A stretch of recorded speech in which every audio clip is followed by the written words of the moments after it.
Good morning and welcome back to another episode of Breakfast with the Gators, part of the Stadium and Gale network and presented by our partner, Norris Norris, PA. Norris Norris, PA is out of Lake City, Florida. They are a preeminent law firm serving North Florida since 1985. You can give Guy a call at 386-752-7240 if you need any assistance with business law matters, real estate, wills, or trust and estate planning. I'm your host, Jackson Raymer, alongside Devin Connell, Jacob Lovelace. How you fellas feeling tonight? Better than I did on Friday and Saturday, man. I think we said that, and Will said this. He's not going to be here to defend himself. I'm sure he will be on the next episode. We said that there was no way he was going to win the press conference, and boy, did he prove us wrong. Not just us, but it looks like a lot of Gator Nation is excited after listening to an hour straight of Jon Sumrall directly injected into our veins. I like what I heard. What'd you guys think? Yeah, man. I thought Jon can get me fired up. I think there's two separate things in this process. We could be upset at maybe Scott Strickland's process throughout this whole thing, but I think Jon had a good answer today when asked about the previous coach being a G5 coach, and he just two different people judge us differently. So I think that's what we do as fans, and yeah, man. I mean, he can get you fired up. Yeah, it was very encouraging. Like Dev mentioned, welcome, Sam. Thanks for joining us tonight. We are missing Will tonight, but I believe he's preoccupied responding to all the replies he's gotten with his change of tune in the last 48 hours. I know he's getting hammered online. The previous hashtag is say no to Summerall to now he's rowing the boat and he's got Dan Wolken in his DMs, national reporters calling him out for his own takes. It's crazy. It's unbelievable. It just shows again that we might be the needle. We joked that we stabbed ourselves with the needle after ejecting ourselves with the Lane Kiffin sweepstakes. But all in all, great Monday for Jon Sumrall in Gainesville. Sam, I know you just got back from work. Did you catch any of the Summerall press conference today? I did catch some bits and pieces of it, and forgive my sign, not super prepared. I still got the help wanted sign. But hey, now we got our guy. I was just going to say, after the bits and pieces I saw, ladies and gentlemen, we got him. It was refreshing to see. I think you don't often see coaches lose a press conference. More times than not, they typically will win the press conference because, they have a prepared speech and everything. But it was refreshing to see. And just he seemed to be 100% owning it. I think he knew what he was walking into. The Lane Kiffin mention in his second stanza. We didn't even get to the third stanza of our new coach's opening presser, and we got a Lane mention, so that kind of made me crawl a little bit. But I think he was definitely just poking fun at it. I think he knows what he's walking into, but in a good way. He seems, he said it himself. I'm built for this, and I'm a little bit more excited to find out than I was previously this weekend. But like I mentioned, a lot of that anger and disappointment was directed toward our athletic director and not necessarily Sumrall, but refreshing to see him talk in front of the Gator logo today for the first time. I liked what I saw and heard. I agree. Well, we've got a special guest and a new face coming on the show tonight. We've got Allie Peak, host of a Peak Inside Florida Gators football show on YouTube. Welcome, Allie. Hello, guys. How are ya? We're doing great. How about yourself? Thanks for joining, especially on late notice and a late night Monday. Well, the good news is at night is actually my best time because Eric can have to put the kids to bed and I get to talk football. So it kind of works out. Invite me late at night anytime. Well, we've had Billy Latsko on and Tate Casey, both with 4 children under the age of 13. So once they get them in bed, we are we're used to the schedule at this point. That is the time. I was with both of them this weekend, and we also have 4, actually 5 now. My nephew lives with us, and all of our children were together, and it's like absolute chaos when that happens. But Billy and Eric got I'm not sure if cursed is the right word. We're going with blessed. Lots and lots of girls, and so there's a lot of estrogen when we all get together. Do you have 4 girls as well? Do we have 4 girls? That's a lot. Well, yeah, I work with Billy, and Billy's been on the show, so we're good friends with him. But we were just chatting about Jon Sumrall's introduction press conference today. I know it's certainly a change of tone we've had in the last 48 hours. I know Friday we get the Kiffin news, and we were all on the Lane train, but now we're the leaders of the row the John boat. So, what were your thoughts on Summerall's opening press conference today, and how he kind of won over the fan base? Well, I think it was Sam that said it's hard to lose a press conference. And I think that is accurate. But he said all the things that Florida fans wanted to hear. On paper, you're like, another G5 coach from the state of Louisiana. Like, how did we get here? And so I think it was important for him to separate himself early and kind of show us the differences. And I feel like he did that. I think he is so much more aggressive. I don't know if y'all listen to some of Spurrier's like quotes afterwards. Like he can't help but like backhand compliment people and just tell you exactly how he feels. And he said something about like, well, the team takes on the personality of their coach, and you can tell that, he wants to win. And he kind of paused in a way that made me feel like he probably thought that Napier's teams also took on his personality a little bit. And, that's a difference. But he won me over. And I was pissed at Strickland. I think it's okay to be angry. I think that the way that the coaching search was handled was stupid in a lot of fronts. Like, I don't understand how we are a top public university and we are so bad at this. I think the PR of sending the exact script to every like major Gator with a following and everybody sends it all at the same time is such shoddy PR work. But I liked Summerall. Like he won me over a little bit, and now I'm back on the boat, I guess. Yeah, no, we had some text messages about that yesterday with the CCP type propaganda that was being bolstered online. But it was, and Devin and I rewatched the Billy Napier introductory press conference from 3 years ago, and what a difference! I mean, it's like the Jim McElwain reference of dead fish in Publix, and that's exactly what it felt like. Well, I don't know how we bought this last year or last time. Like watching it back is kind of horrifying, right? You went from the monotone, no personality, just dead fish is the perfect way to put it, to a guy that you were worried was going to jump into the media scrum and run somebody over. That was kind of the feeling you got, the energy that you got from Sumrall. I thought that one of the most endearing parts was him talking about his family and what his kids' questions were when it was time for him to explain to them that they were moving and taking a new job. And then the part about having options, and obviously his wife went to Auburn. He had the chance to go to Auburn. That was their top choice for a long time, pretty publicly. What did you think about that specifically, and how other SEC schools were after Summerall, and it was ultimately Florida that won out in the end? Well, on the family stuff, I had actually talked to Napier's people over the last few years to tell them, like, you guys are losing the PR battle. If you want to get grace later on, it's like a currency. So you do the fluff pieces. You tell us, hey, I got to run onto this press conference because I got to pick up so-and-so from volleyball practice. You make yourself human. It's a lot harder to hate Hadley and Hayden's mom than it is to hate, Coach Wilbur out there or whatever. And so humanizing yourself and including your family is important, I think. And that's something Napier didn't do at all. He shielded his family. I know his wife's name's Allie only because that's my name. I couldn't tell you his kids' names. I can still tell you Mullen's kids' names. I can tell you Muschamp's kids' names. I can tell you Meyer's kids' names. I can tell you Spurrier, who's got a bajillion kids, his names, their names. And we knew so little. And it's not that he was rude about it, but he was so sheltered that he never collected that goodwill. And you want to cash that in eventually. When there's a bad loss, you want to be Hadley and Hayden's mom. You want them to have some sympathy and like you as a person.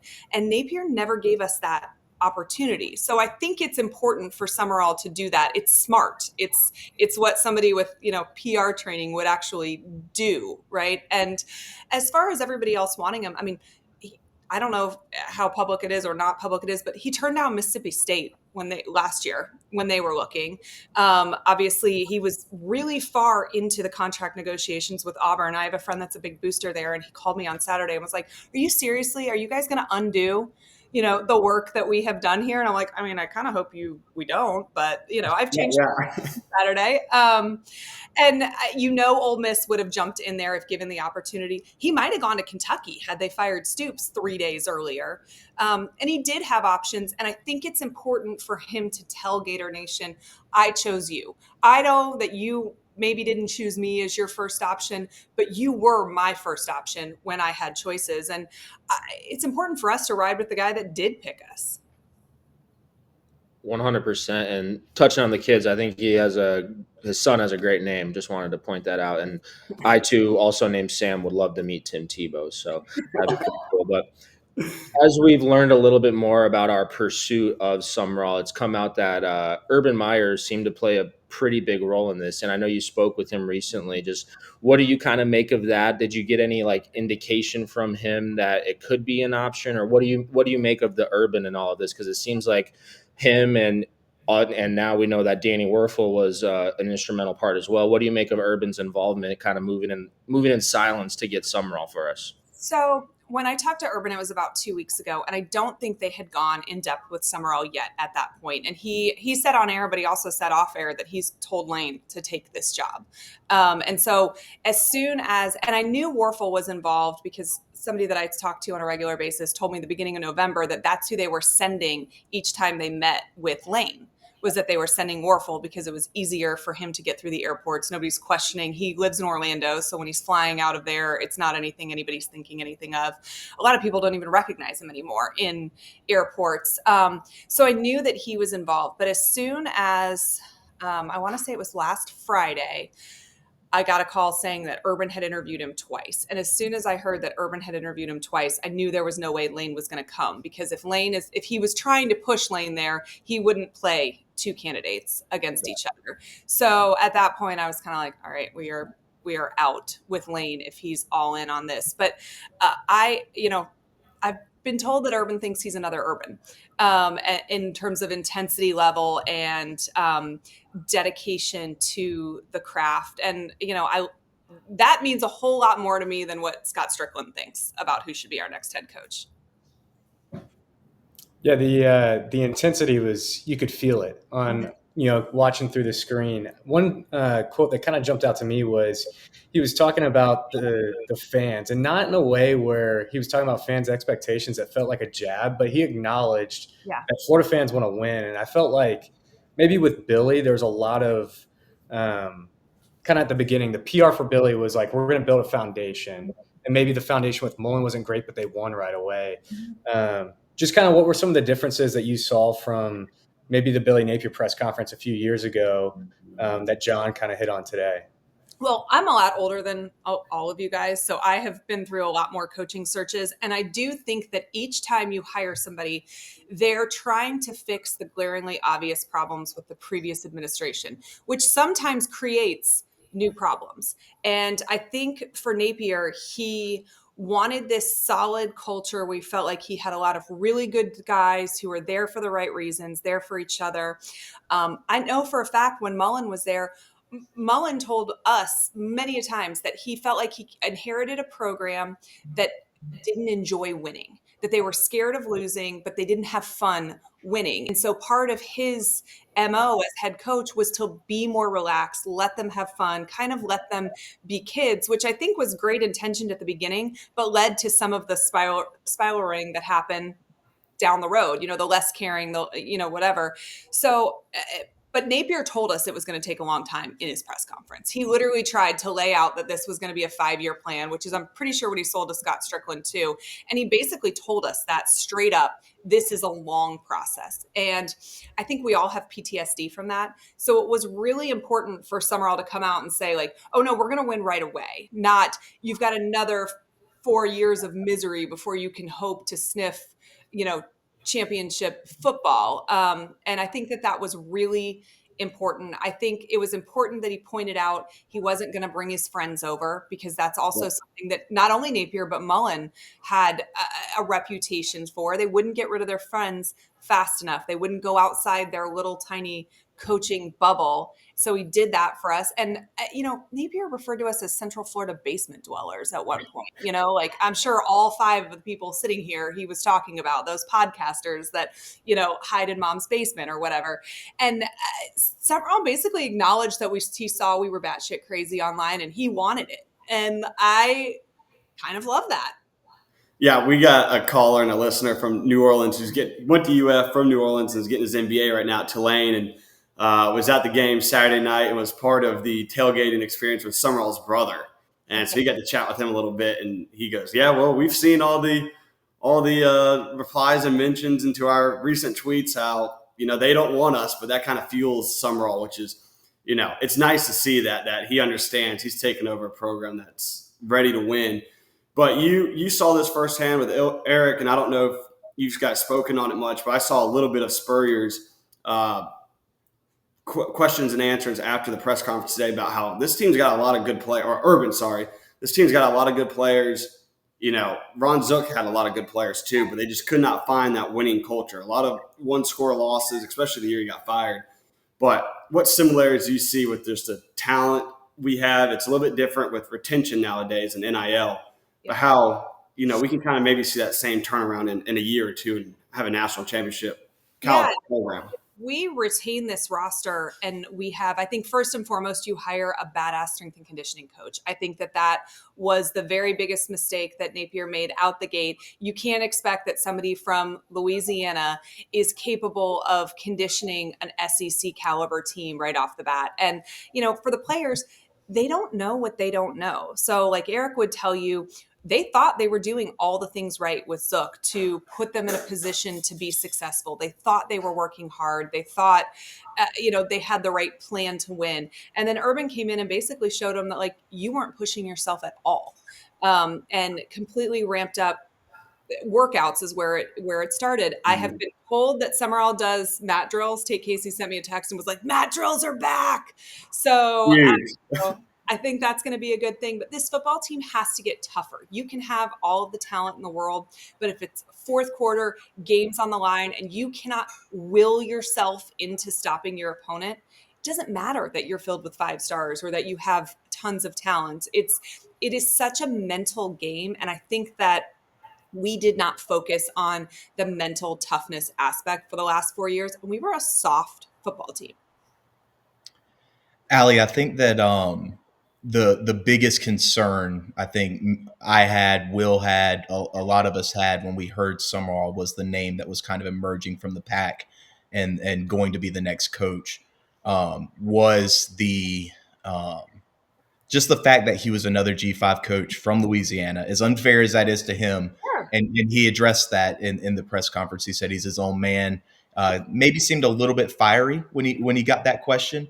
But more than that, I thought it was interesting how he acknowledged that at different places, you have to embrace the different ways that you're capable of winning at those schools.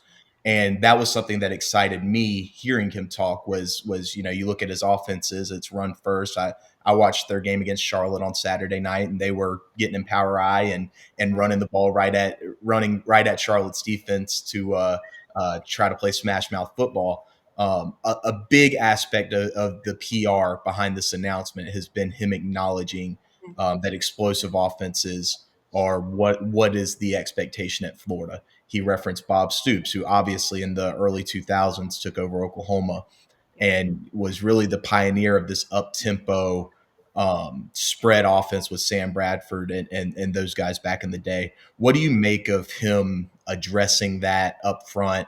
And what are you looking for in an offensive coordinator hire, which is obviously much, much more important, and the microscope's going to be on that when you have a defensive-minded head coach like we do? Yeah, I mean, I think it was really important. I think the entire point of the press conference was to show us differences. And, think about the amount of times Napier was asked, "Hey, are you going to get an offensive coordinator? Are you going to change the play caller?" And his answer the whole time was, "I think that I give us the best chance to win. He would always say, we want to stick with what got us here, which, I would always be like, here? You mean like here, about to be fired here? And of course, he's referencing Florida. I would argue that Napier became a head coach despite his play calling a record, not because of his play calling record, but he made it abundantly clear that there was a plan that he took with him from stop to stop, and it was the plan, and there was no changing the plan.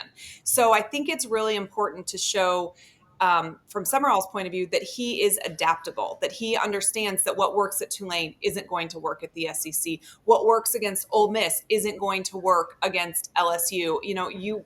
Your ability to adapt is key to survival. And I think about when Urban Meyer came in and he wanted to run the spread offense, and he tells this great story about how when Florida lost to Alabama in Tuscaloosa, and side note, Eric sent me a text from the plane on the way home that said, I don't want to see anybody, that includes you, and went and sat in the stadium for 5 hours after this loss. And this was their first season under Meyer, the 2005 season.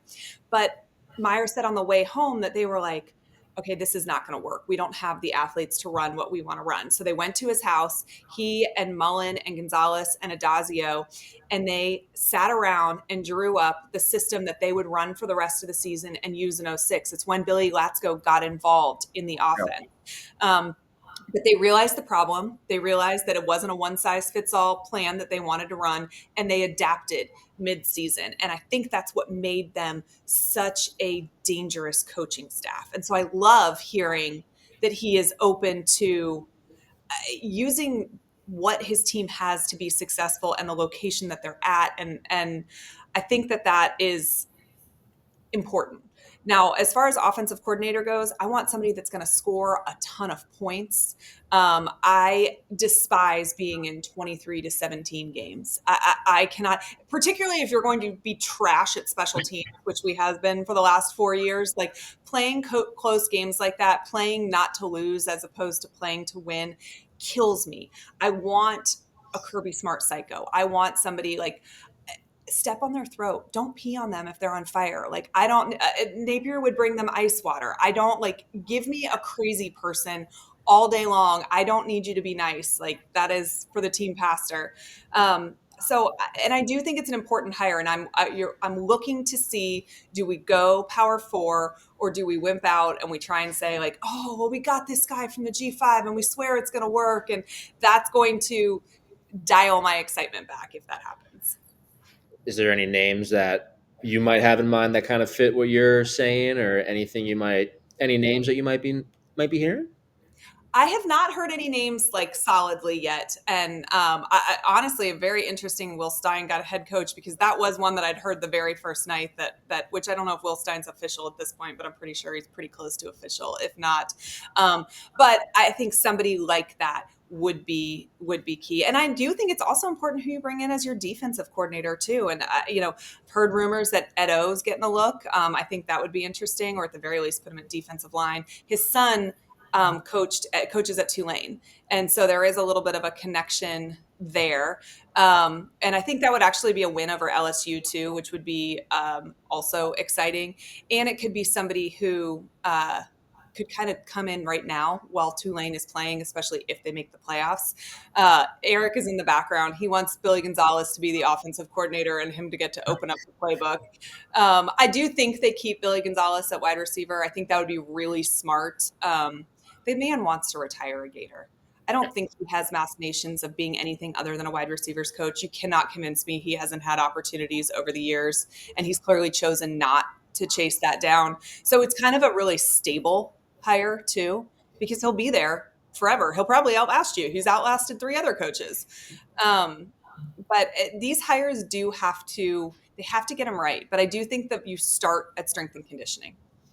For sure. And just talking on the whole kind of structure of everything as he's building this staff, what do you kind of make of the hiring of Dave Caldwell as this kind of NFL GM? And all signs would indicate that we were kind of set on him regardless if it was Summerall, because he kind of said today that they hadn't worked together before and they've talked sparingly, but they're excited to work together. What do you kind of make of the switch in getting a guy like that to kind of umbrella the operation in a way? I understand the concept. I do think taking contract negotiations, portal things, NIL off the head coach's plate is a good move. I just don't think that NFL to college, college to NFL translates that well usually. So I'm interested to see, is it different when it's more numbers and bodies than it is play calling and, roster retention and things. But I honestly feel like Strickland did this to give himself a buffer between who he hired as the head coach and himself. There's somebody you can point to and blame if it fails.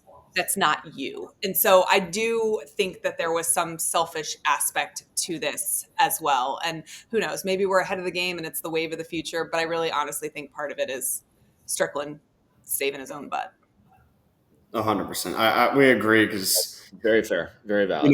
The LSU, the CBS Sports, maybe it's just a Jimmy Sexton hit piece on Florida that came out, and the New York Post had an article. But LSU basically offered, whatever you're doing at Ole Miss Lane, you can come bring it here and we'll fund you for it. But that seemed to be kind of the holdup in the first few meetings with RAD and Lane, unfortunately. But special teams, we think just the game changers, which Napier called them, were game changers for the other team. Summerall said he was a special teams guy. Obviously, that was Urban's MO when he came to Florida. He let the coordinators be coordinators, and he kind of oversaw the special teams aspect. Have you gotten any other information or know anything historically about Sumrall and his special teams? I don't, and I kind of want to get into it and look more because I do too.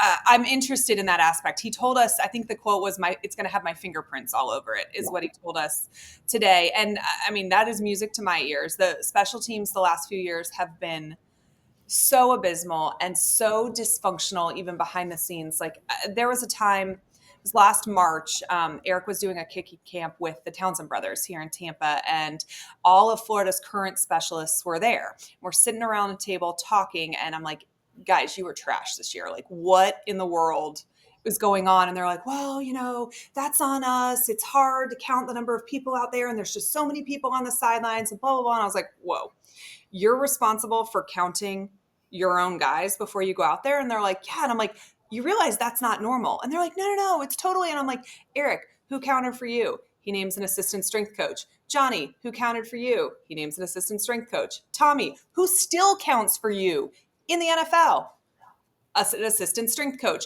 So Florida was having their players police themselves to make sure they had the right number of men on the field. Lots of these guys are on the field on defense before they switch over to punt. So none of this makes any sense. But for a staff that had 2 guys to hold Napier's cup of coffee, it is absolutely insane to think that we couldn't allocate somebody on the sidelines to make sure we were doing things correctly. An adult who is in charge. This is your one job. And I know we joke about the mat and I guess maybe that helped this year, and it's better than not having it since we're, relying on 19-year-olds to know where everybody is at any given time. But it has, I think I can't remember who said it, but the quote is essentially how you play special teams is how you play the game. It's how you approach the game. And it was lazy. There was no attention to detail. There was no incentive. One of the things that was said at that dinner in March was, well, no, nobody wants to play special teams. That's how you got on the field with Urban Meyer. You weren't allowed on the field on offense and defense if you weren't first contributing on special teams. So the concept that we had to round up some bodies because nobody was willing to go out there, that trickles from the head down. Your attitude about special teams comes from the top. So I am relieved and excited to hear that it'll be a focus. I think it wins football games for you. It also costs you football games. And we've seen that too. So make it clean first and then make it a weapon second. Absolutely. That's something that I know me and my dad have complained about watching Gator football since Urban left, is the lack of blocked kicks, the lack of fake punts, fake field goals. It's just something that was such a huge part of changing the momentum back in those days that you haven't seen utilized at Florida since then. Mm-hmm. One other thing that Summerall talked about today that I thought was interesting was player retention and how he had to use the portal at Tulane. And I think that obviously the biggest thing that everybody will be looking at outside of the coaching staff hires is how this roster gets retained. That was one of my initial concerns was would the players buy in to Summerall, to his pedigree, to his resume, and stick with it. And I think that having guys like Miles Graham and Vernell Brown III on both sides of the ball that are legacy guys, that are logo guys, will help with roster retention and help with the way that the portal gets utilized, especially during this transition class. What do you make of his comments on player retention, on portal usage, and how we can expect that to kind of change as his time in Gainesville gets off the ground? I almost wondered if there was a shot at Lane Kiffin in there when he was talking about that using the portal and how he'd prefer to, high school and sprinkle in portal. And he's right. At Tulane, anytime somebody got good, a Power 4 school was going to pick off the player the next year. That's got to be a really hard position to be in. And I mean, it's always historically happened, but not at the rate that it happens now. And that's got to make coaching difficult. And you want to you don't have time necessarily to groom somebody from high school to be ready to take over because the spot opens and you've got to fill it right away. So, but he is in the most fertile high school recruiting grounds in the country now at the University of Florida. Urban used to talk about how he would try and recruit within a 3-hour radius of Gainesville because he could be home to have dinner with his family when he was done. And that was part of why he loved being in the state of Florida. And there's just so much high school talent here. I think that it's important to put an emphasis on that. I'm interested to see how he does because he hasn't been overly successful at it at his previous stops. And I mean, there are harder places to recruit at, but like Fitz did better than him before at Tulane. So I'll be interested to see how that goes. And hopefully that's not a lot of talk, but it is important. And I think retaining this roster, I mean, obviously that is what he's working on at this moment, is important. I think Miles Graham wouldn't have put out the post he's putting out today if he wasn't coming back. VB3's brother committed to us to be a walk-on a week ago. There's no way he's jumping ship. I can't imagine Vernell, his dad, would let him, bail on this. I'm interested to see what he does with Lagway. Obviously, he was at the meeting. I think that that's a sign that Lagway wants to be there. He has stressed that he loves to be a Gator. I'm interested to see how he meshes with Summerall. If Summerall thinks that that's a project he wants to take on, is that the right fit for what he wants to run? But you got to get Jaden Baugh back. I mean, that's like a non-negotiable. Do whatever it has to do. Hopefully, DJ will take a pay cut, send some Baugh's way. That is your number one absolute priority. But if you can retain those handful, you could be good immediately. Absolutely. Yeah. I think too, I mean, last year he lost his starting quarterback to Duke. I can't imagine those are the kinds of problems that he'll be experiencing, dealing with at Florida. No, he will. Anybody that leaves will probably be because he says like, hey, you don't fit. Or could you, I mean, if you'd play for Billy Napier, why wouldn't you play for Jon Sumrall? Like, where's everybody's so surprised tons and tons of high school kids aren't defecting. And you're like, you committed to the carpet salesman. I don't you found him cool. Why would you not be willing to test the waters with Summerall? No, we're on the same page there. But Allie, we can't thank you enough for joining us this evening. If you would like to plug where our listeners can follow you, obviously she's very knowledgeable, super plugged in. We appreciate all the extra tidbits you provided us on the show tonight. Oh, absolutely. You can follow me on YouTube at A Peek Inside Gator Football or on X. I'm old, so I'm still going to call it Twitter, at Allie_Peek. But this was fun, guys. We'll have to do this again. Absolutely. Thanks for joining us, Allie. Allie knows ball, guys. Give it a listen. Bye, guys. I'll talk to you soon. Thank you. Thanks, Allie. Well, that was great. Yeah. Allie Peek, married to former Florida punter Eric Wilbur. So glad to have her on the show tonight, provide her insight. She knows what's going on. She's plugged in all over the country. Yeah, I liked hearing about the Zook to Meyer transition, man. I think that's obviously, you're looking at something right now with the Florida Gator football program where you hope it's a pretty quick fix, like it was with Urban, and that's best case scenario here. Obviously, she had great insight on that, and so hopefully with some roster retention, this isn't a rebuild, and next year, they're competing. Yeah, no, I am.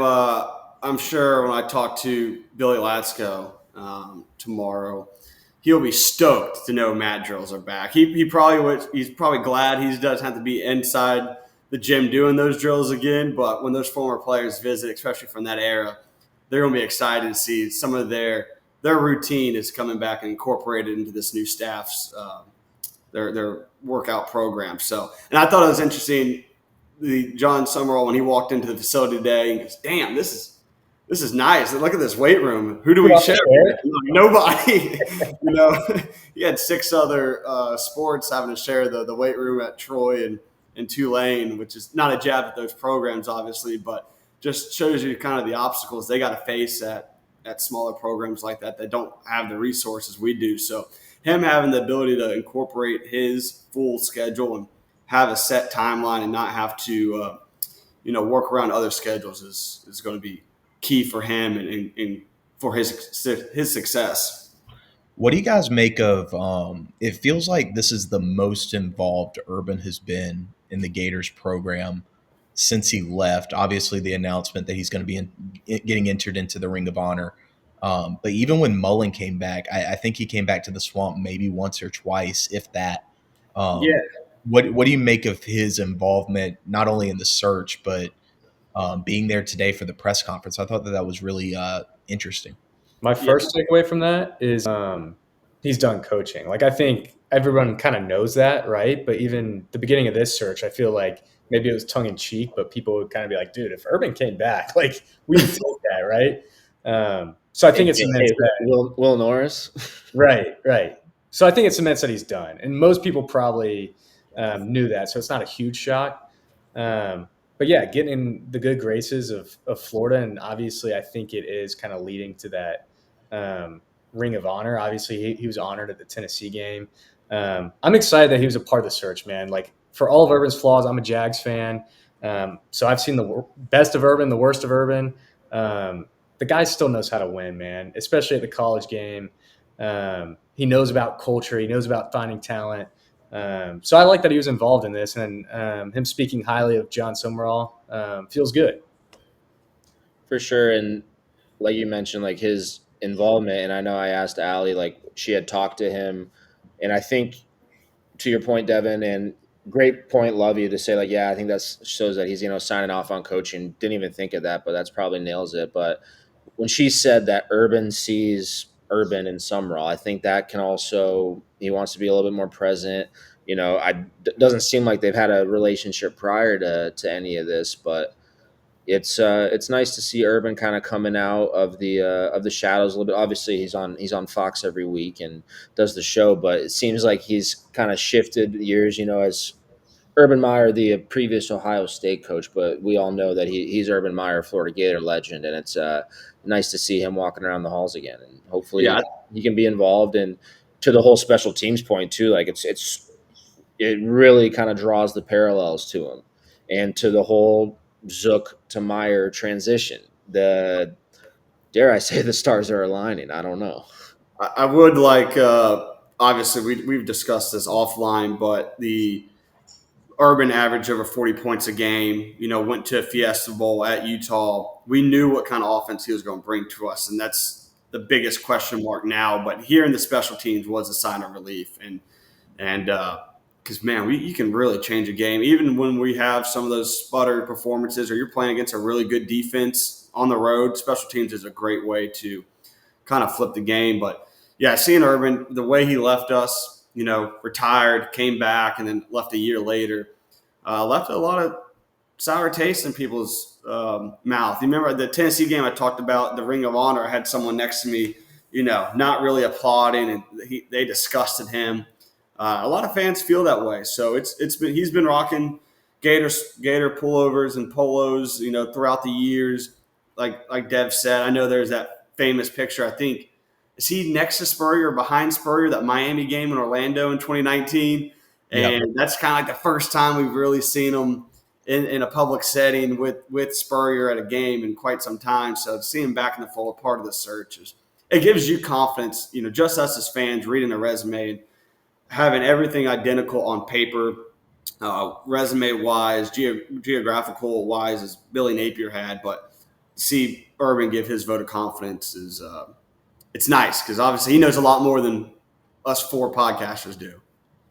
There's no doubt about that. I think one of the first episodes we had after Billy got fired, when we were discussing whether Urban would be a candidate for the Florida job this time, one of the points that I made was how Urban left Utah in a wonderful place. Kyle Whittingham's been there for 20 years since he left. When he left Ohio State, he left them in a place where they had Ryan Day, born on third base, finally broke through, won a national championship. So they have had sustained success in the time since he left those schools. And then the way that he left Florida and the position that Florida's been in and the time that that's gone by since he left, I think that eats at him a little bit. And I think that his involvement in this search might be indicative of, maybe the game's passed him by. It's not his time to coach anymore, but he does feel that sort of pull and that responsibility to try to help Florida get back to the place that it belongs, and make the three programs that Urban left the largest mark on all be in a better position, after he leaves. It might have been 15 years too late at Florida, or 15 years in the wilderness before we get there. But I think that his involvement in this search kind of shows that pull he feels back to Florida to help us get back to the place that I'm sure he had hoped to have left us in when he did leave. That was beautiful, Dev. That was great. So much more eloquent and better than how we discussed. One more Urban note too. I think it's huge. Like Mullen, when he was here and I was working around the UAA at that time, how big of a deal it was to have a coach and several coaches at the time on that 06 to 09 run, and having those players come back, the Joe Haydens, Lewis Murphys, the Major Wrights, and Ahmad Blacks. Having Urban around more, maybe that's a Spurrier-like role for him in the future as an ambassador. But I think it's crucially important for Florida to be able to connect when they were so successful during those years, whether that's with recruiting, the guys now making sure messages are hitting home. So, I'm glad that he's around the program in some sense. Well, Summerall had the opportunity to meet a national champion coach that is on campus right now. His first stop once he landed was Todd Golden. Went to the basketball facility. So those two looked like they hit it off. They kind of come from they're cut from the same cloth, I believe. A little bit different wired. They love to compete. They love to win. They both can adapt. We've seen that through Golden so far. So it was great to see those two get along early. I'm sure they'll be hanging out. I love that Summerall is going to be attending Gator basketball games and other events, and his kids are stoked. They'll be watching Tuesday night as the Gators head to Cameron Indoor. And so we'll pivot to some basketball talk right now. We talked the previous show about the holiday schedule going 101 out west, and now for the out of conference schedule, this is when the grind begins. We get tonight at Duke, 7:30 in Cameron Indoor. I'll be going to that game. I'm excited. I mean, that's a bucket list arena to see the boys play, and then obviously next Tuesday in Madison Square Garden we take on UConn. So 2 top 5 teams. We've already played another top 5 team in Arizona, a close loss out in Vegas. I know a few of us talked about Cameron Boozer and watching him against Arkansas. That guy's averaging 23 and 10 as a freshman. Todd Golden stated today or Monday in his interview session that he would take Boozer number 1 in the draft if he was an NBA GM. So, Jake, just what's your excitement level? I don't know if we've ever played in Cameron Indoor. If it has, it's been a long time. So just watching that and seeing the Gators in that environment, because we've all watched a ton of Duke games growing up, obviously. Right. The next 2 games, man, it's a good measuring stick going into the conference tournament or conference schedule. I think obviously things have been kind of clunky to start the year, but you have a chance to go get the next 2 games are going to be as good as quad 1 wins that you can get. And it's by no means any kind of like panic if you don't. Last year was different. They ran the table in the non-conference, but didn't ever really get challenged. So you still had to pick up those quad 1 wins once you got to the conference schedule. but it's a really good chance to get the guys ready for conference play. I mean, playing Duke, playing UConn, that's what it's going to be like playing at Tennessee. You know what I mean? And then eventually, hopefully, into the NCAA tournament. So I'm just excited to see how they stack up. Hopefully, they can clean some things up, shoot the ball a little bit, stay in the game. And if they can get one of the next two, that'd be huge. Absolutely. I think we opened as 9.5-point dogs. The line's down to 8.5 points.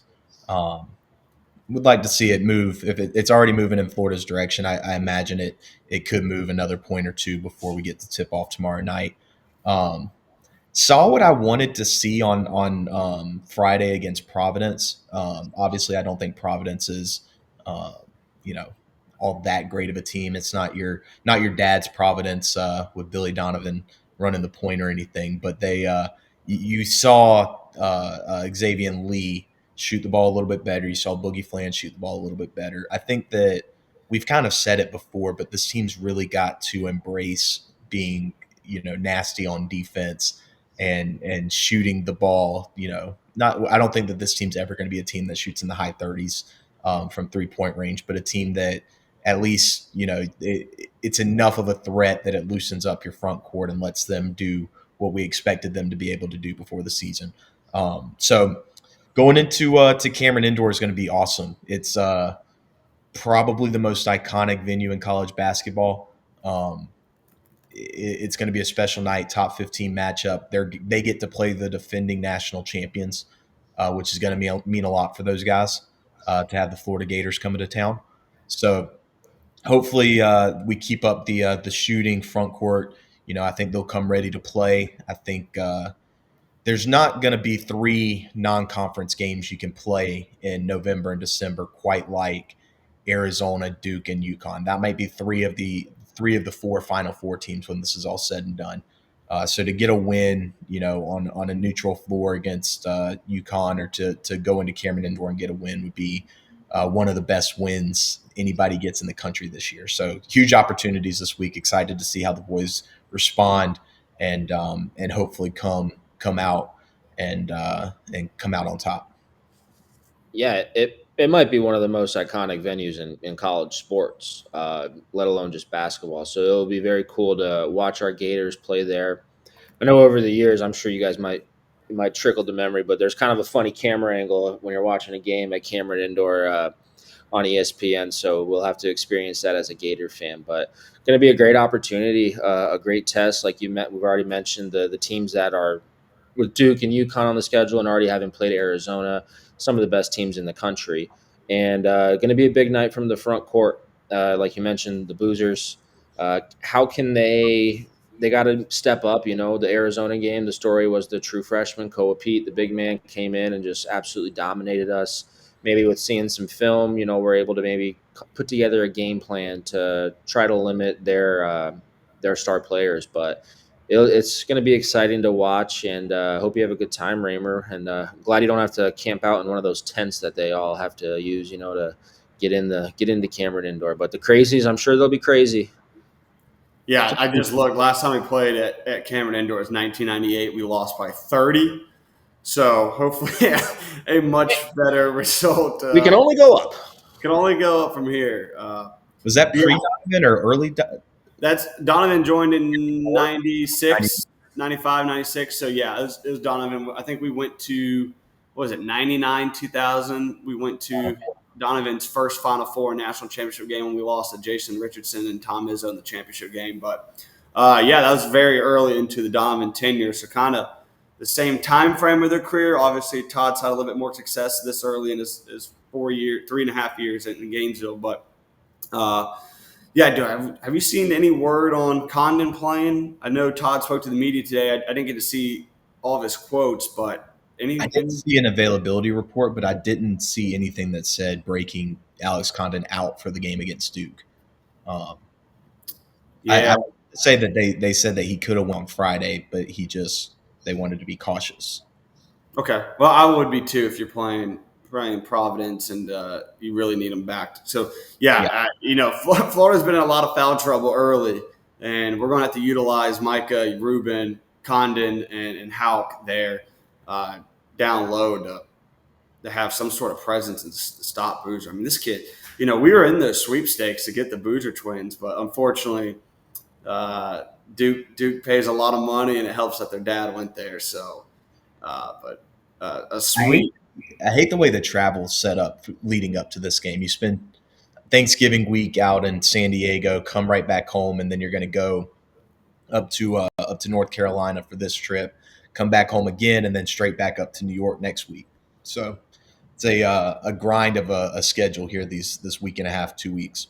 Yeah, but the good news is our front court and our returning players and this coaching staff, last year we got hosed in the NCAA tournament in a similar fashion, right? So after going to Nashville for the SEC tournament, we went out. Where was our first round game this year? It was in North Carolina. Then we flew all the way out to San Fran, back, and then to Texas. So they've probably got a good schedule.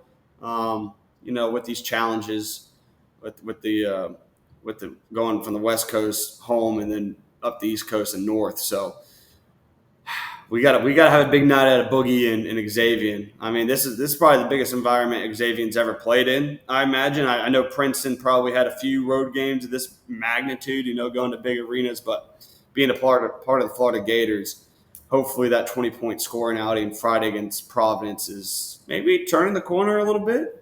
Well, it'll be intense, but it'll be a small gym. So good point. It's at Madison Square Garden is a little bit bigger of a stage, but it's the team across the court that's slamming the floors and the crazies with their hands like shaking at you when you're trying to inbound the ball. That stuff that makes Duke a special and tough place to play. Jackson's going to be setting picks on him. Put your hands down. Keeping the crazies off Todd. Yeah. We'll see what kind of answer these nerds up in Durham, North Carolina got for the They boys. need to pack the house with crazies. The Breakfast Boys, we just need to send one, and we're sending our best one. So That's right. Make sure you wear your replica ring. Don't let them forget. Yeah. No. How many rings do they have this century? I know we've got 3. Duke might have 1. Doesn't 2? Duke also have 3? They have 3 this century as well? I think so. I think us, Duke, and UConn. UConn has more. Blue blood. let's do a little more fact checking before we create some more online nemesises. Because we don't need all of 2,000 Duke students in our mentions. We've had our hands full the last few months. It didn't go our way, but we're rowing the John boat now, and they're going to laugh later. Well, we're going to laugh later. They're going to cry. Yeah, they've won 3 this century. Nice. Well, that's why we fact check here on Breakfast with the Gators. Exactly. We'll never. The Breakfast with the Gators guarantee is that we're not going to get facts wrong ever. We might get opinions wrong, but we are volume shooters in that category. So speaking of wrong opinions, I really miss Will and Hunter. I wish that they were here tonight. They would have some takes to get off, some crow to eat. I mean, I have crow to eat. We all have crow to eat. Some more publicly than others. Some more publicly than others. Will would be throwing out the Dan Campbell. That'd be Will's role. He made the comparison of Dan Campbell. I think in the group text we had Dan Lanning and Urban Meyer, if they had a baby, got thrown around in the group chat. So lying season is in full effect. I do still want to see the coordinator hires, but I definitely liked everything I heard today. Yeah, no, I think we all agreed there. And we'll certainly dive into the coordinator hires, bring you, maybe when our next show, we have a short list of candidates. Obviously, we'll probably give you 8, and we'll have none of them that will actually get hired, just like we did for this head coaching search. But it's a lot of to speculate with the coordinators. There's just so many out there, so many good programs that run good offenses, and they can come from the NFL or college. So probably not a high success rate there, but we'll certainly give you our opinions on who we want. And again, if you watch the previous show, now you're seeing our change of tune. I think the frustration was more just at the athletic director putting us in this situation. So it's just really, really refreshing and good for Summerall to come out there and win the crowd over day one in the fashion he did. And I encourage you guys, if you don't have too much PTSD, go watch the Billy Napier press conference from 3 years ago. It's quite the change of scenery we have in Gainesville. Watch that and then clean your palate with the Jon Sumrall press conference afterwards, and you'll be able to feel a little bit of a difference. Viewer discretion advised. Wow. Certainly still a lot to prove. We got to go out there and win ball games, and he knows that. And Steve Spurrier made that known in the press conference with a little quip during the middle of it that just go win a bunch of games. So he understands the expectations here at Florida. That was awesome. He did he said that he's not going to bust out a Spurrier impression, and because the impression is going and winning games. Yeah. Great. Love it. All right. Anything else to add, fellas, before we wrap up? Oh, man, good show. Yeah. That's it. Yeah, thanks, guys, for listening. Again, we're brought to you by Norris Norris, PA, out of Lake City, Florida, a preeminent law firm serving North Florida since 1985. And you give our boy Guy a call at 386-752-7240 if you need any assistance with real estate matters, wills, or trust and estate planning. Again, we're part of the Stadium and Gale network. Make sure you're liked and subscribe to our YouTube, Spotify, Apple. Follow us on Twitter. Appreciate everybody engaging on our Twitter recently. Certainly getting more involved there. I think we've hit almost 2,000 people on our poll today, grading Summerall's press conference overwhelmingly an A or an A+ that you guys have graded Sumrall. So appreciate the interactions. And again, with football ending, certainly we got a whole lot to talk about. Signing day coming up Wednesday. Transfer portal starting in a month. Summerall still potentially going to the college football playoffs. So we could have a little bit of chat about there as we continue to work out kind of our midweek schedule, our weekend schedule. But we just wanted to bring you guys a pop-up show to discuss the press conference. So we'll see you guys back soon for another episode of Breakfast with the Gators. Go Gators. Beat Duke.